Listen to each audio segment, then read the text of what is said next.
안녕하십니까. 해도 안 되는 것을 설명해주는 해안입니다. 이번 시간에는 흔하디 흔하지만 해결이 잘 안 되는 어깨 목 질환, 대표적으로 목 디스크가 있죠. 여기에 대해서 설명을 드리겠습니다.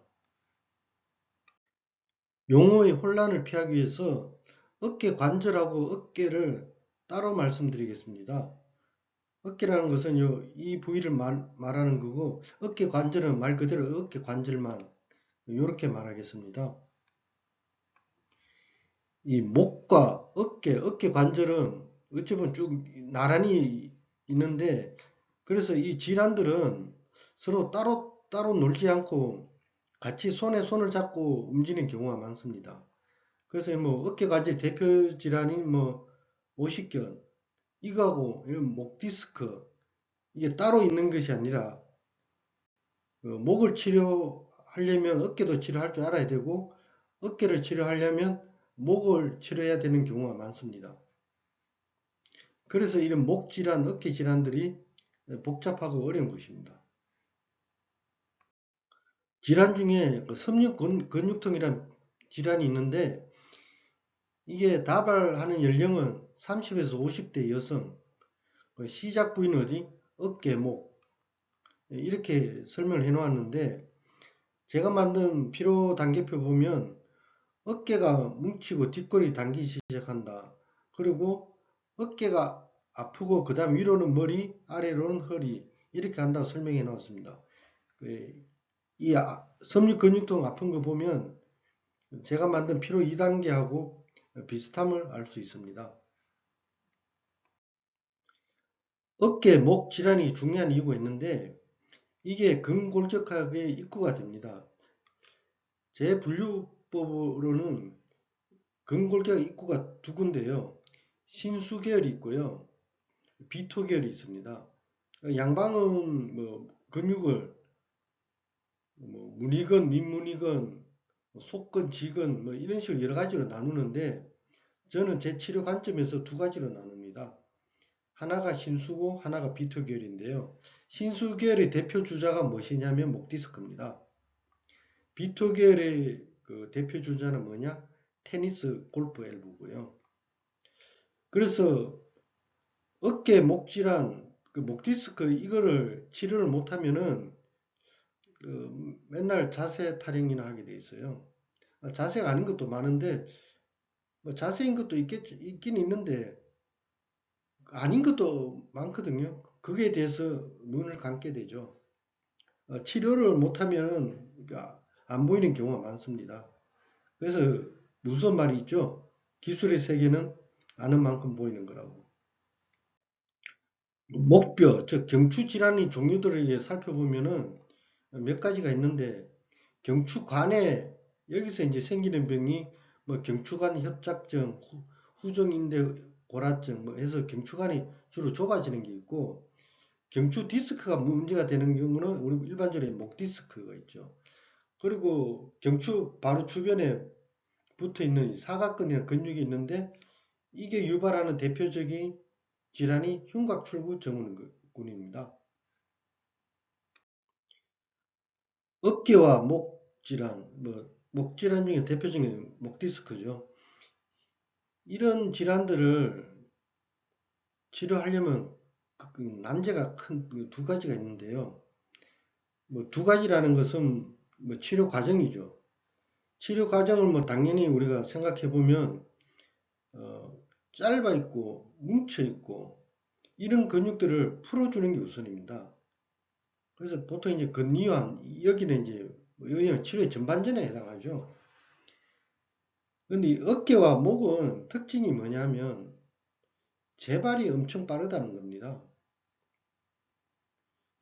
그래서 근위안 못지않게 중요한 게 뭐냐면 재발 방지입니다.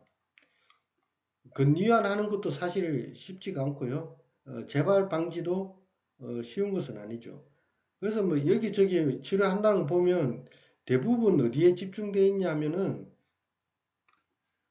근위안에 이제 집중된 경우가 많습니다. 치료 방법을 보면 이제 양방에서는 또 보면 당연하지. 이렇게 가는 게 당연한데 당연히 뭉쳐 있는 걸 푸는 거, 근류환제. 그 다음에 뭐 아프고 가면 염증이 있으면 항염증약. 이 두 가지 조합이죠. 그럼 뭐가 빠져 있습니까? 이제 재발 방지가 빠져 있죠. 이는 재발 방지가 약으로 하는 거는 지금 별로 없습니다. 그래서 이제 뭐 자세를 똑바르게 하자, 뭐 운동하자, 이제 이런 게 이제 재발 방지로 사용하는 수단이 주로 많습니다.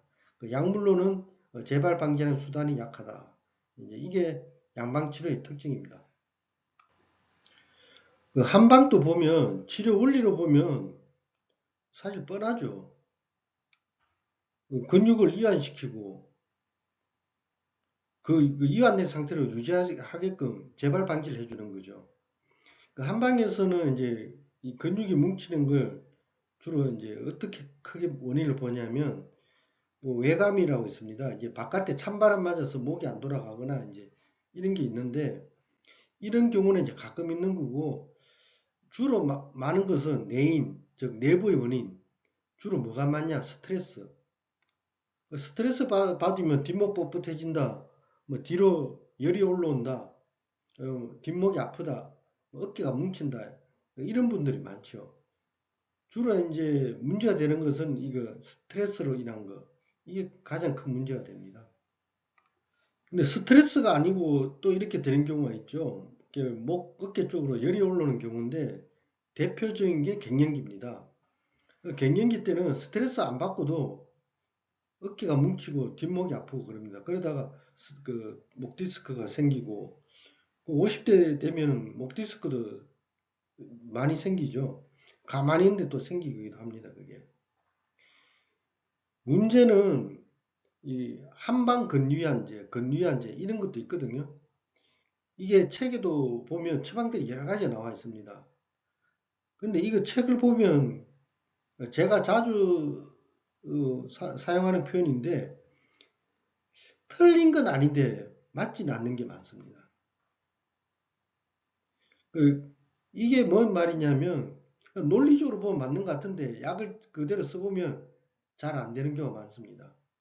그러니까 이런 거는 그래서 이제 개인 간의 기술차가 나기 마련인데 그 책들을 어떻게 해석하고 현대에 어떻게 잘 맞췄을 것이냐 그런 게 현대화죠.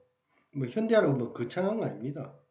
우리 현대에 많이 발병하는 질환 그걸 잘 고치게끔 과거의 매뉴얼을 개선시키는 것이죠. 한약 근리안제는 당연히 그 양방 근리안제처럼 재발이 잘 됩니다. 외감으로 인한 거는 이제 내 몸이 좋은데 찬바람이 와서 그런 거는 바깥이 차가운 기운만 싹 몰아내면 그 재발이 안 되는, 그러니까 거의 잘 안 되는데 자기 몸이 약해서 오는 거는 이게 재발이 잘 됩니다. 당연하죠. 병의 뿌리는 그대로 남아 있으니까요. 이거 하는데도 한약으로 근육을 이완시키는 것만 해도 쉽진 않은데 요게 잘 맞으면 효과가 한 2, 3일부터 시작해서 일주일 정도면 변화가 많이 나타납니다. 개인적으로 뭐 길게는 2주 정도 돼야 없어지는 분들이 있긴 있던데 목 디스크 같은 경우는 대체적으로 일주일 정도면 목이 많이 시원해집니다. 안 되는 악질은 어째 안 되지만 그런 것은 해보면 되는 거는 쉽게 되고 악질들은 좀 구조적인 문제 있거나 악질들은 안 되는 경우가 있습니다.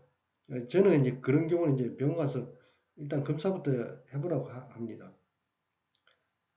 그리고 그렇게 근육을 이완시키고 난 뒤에 어떻게 해야 되냐? 가만히 있으면 금방 재발하거든요. 재발하지 않게 하려면 어떻게 해야 되냐면 그 건조해진 근육들에 영양을 주로 수분 공급을 하게 되는 거죠. 근데 수분 공급이 물만 먹는다고 되는 것이 아닙니다.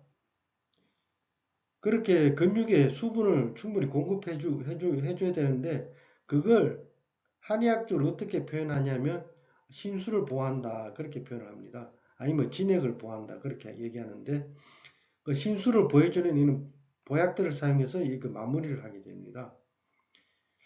목 디스크 같은 경우는 제 같은 경우는 일단 한번 첩약으로 치료를 하는 것을 권해 드리는 편입니다. 되는지 안 되는지는 한 2주면 대략 판단이 나니까요. 그리고 왜 첩약을 자꾸 권하냐고 하면은 마무리 때문입니다. 첩약을 잘 사용하면 근육에 필요한 수분 공급을 잘 할 수 있습니다. 그렇게 되면 재발이 아주 방지가 좀 잘 되는 편이죠. 이번 시간에는